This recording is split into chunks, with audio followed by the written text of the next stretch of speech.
Red Bear said, "The history of the bow and arrow is the history of mankind." As far back into biblical records as we can go, we see that bow hunting was a means of providing food for families.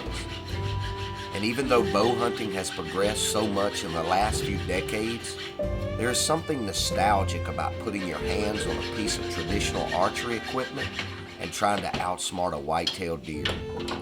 It almost feels like you step back into the portals of time and identify with the earliest of men as they handcrafted a tree limb combined with animal sinew to create a piece of equipment that would be used for thousands of years to come.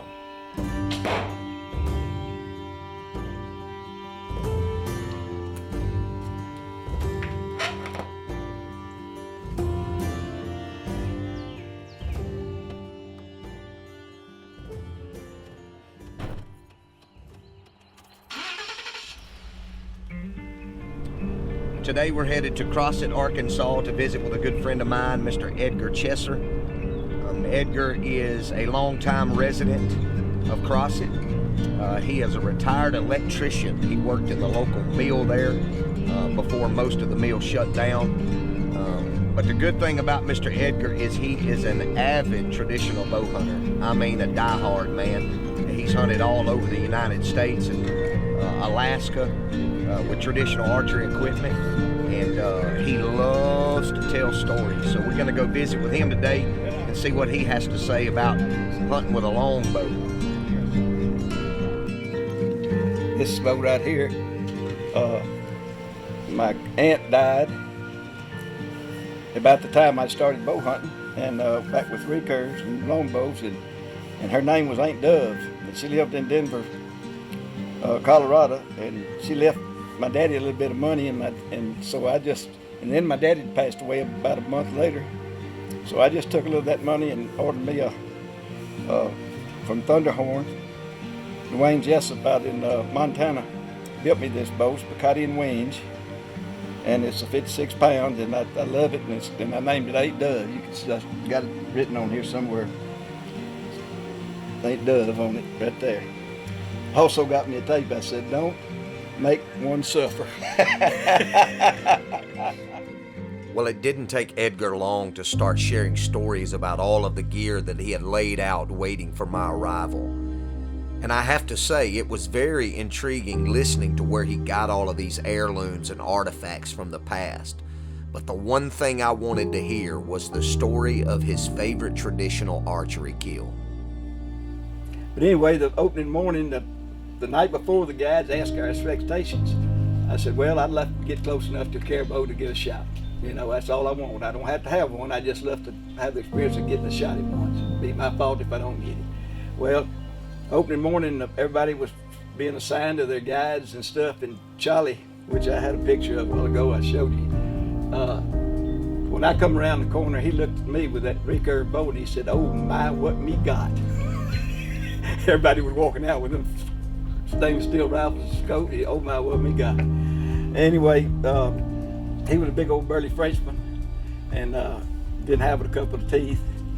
And we went out the second morning, didn't do anything the first day. The second morning, I explained to him that we couldn't hunt like we did the day before. I mean, I couldn't be looking out there a quarter of a mile and trying to sneak up there a quarter of a mile and 300 yards and shoot him with a rifle. I said, I got to get close. We got to do something different.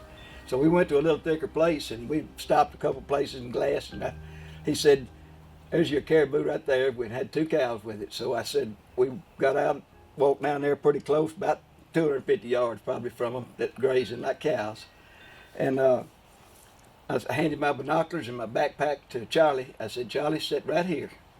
I said, "I'm gonna go sneak up and get a shot at that caribou if I can." So I duck walked, and I mean, it's hard to walk in that sycamore thicket stuff they got all over the ground.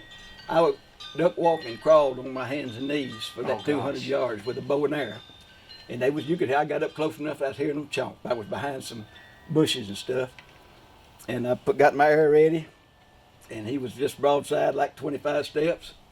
And I was watching him through the bushes. When I raised up to shoot like that, that thing stared at me like a white-tailed deer. And they wasn't supposed to be that sharp.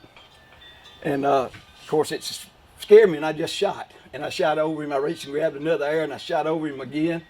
And he run off a little too far, and I shot. And I didn't have but 3 arrows. I didn't take but 3. I don't never shoot but 1, maybe 1 follow-up. And in case I didn't find it alive. Well, I hated to go back and face Charlie, because we had drove in that old raggedy car for I don't know how far over gravel roads, and I didn't even have anything to hunt with no more. I was out of arrows. Hadn't been tired into the hunt. And but when I turned around to go back to see him, he was standing over me, Casey. He had been walking like this behind me the whole way with me crawling. I didn't know he was behind me. And that's why that caribou went so crazy. Well, anyway, he went out there and walked around in that stream. You can see from pictures that everything's clear water, even on top of the mountain. And he found me an arrow. It was wet and everything. It was floating down the brook. I'd missed him out there. He run out across the brook. And he handed me that thing like this. He said, "Go get caribou." I thought, And of course, I seen where they went. They went up on a pretty good little ridge up in there and were standing there just like cows. And I said, "Well, let me have my arrow." And so I said, "You stay right here this time. I'm not going to get out of your sight. You just stay right here." And so I walked up that hill, and I seen them.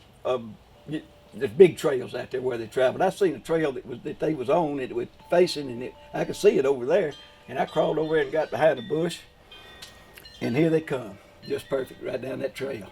I was like, I'm not exaggerating, I almost had to pull my arrow back, turn it sideways and pull it back, and then put it. I was that close, and I put it right there. Wow.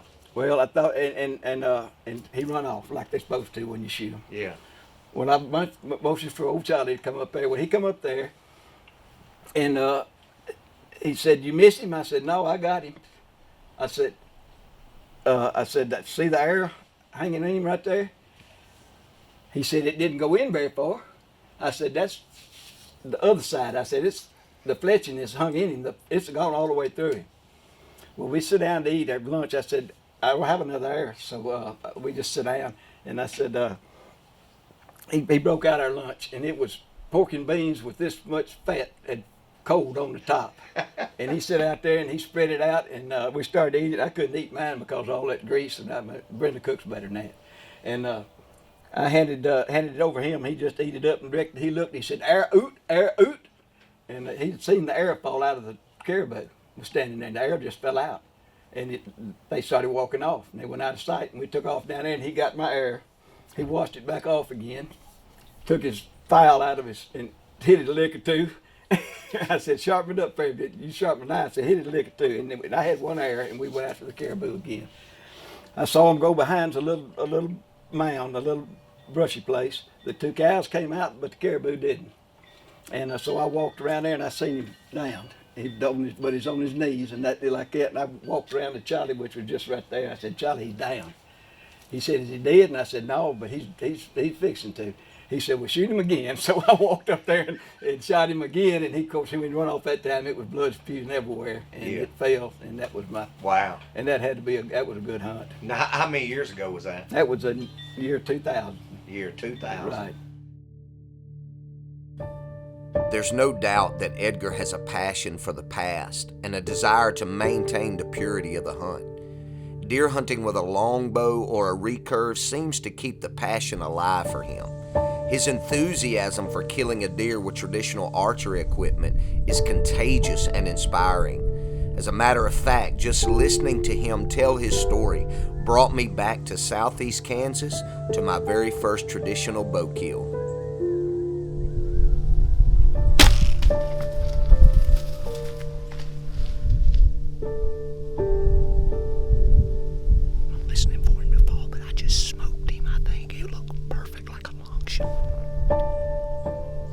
Well, he ran further than we wanted him to, and I was starting to sweat. I'm not gonna lie.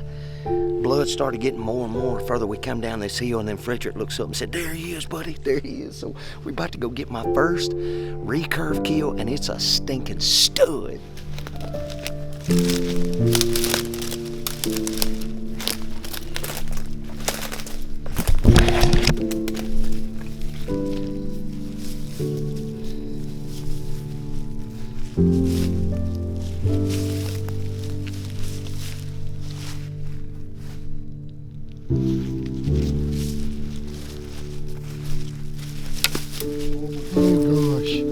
Hair still in him. Oh my. Look at that shot. God. Golly, son. Yeah, thank you, Jesus. Amen. Look at this. Oh my God. That thing is a stud. Oh my gosh. Hair still in him. That's amazing. There are usually two reasons people hunt with traditional archery gear: the simplicity of it or the challenge that comes with it. Trying to get a white-tailed deer within 15 yards in order to take an ethical shot with a tradbow that only travels 150 feet per second is a lot harder than it looks.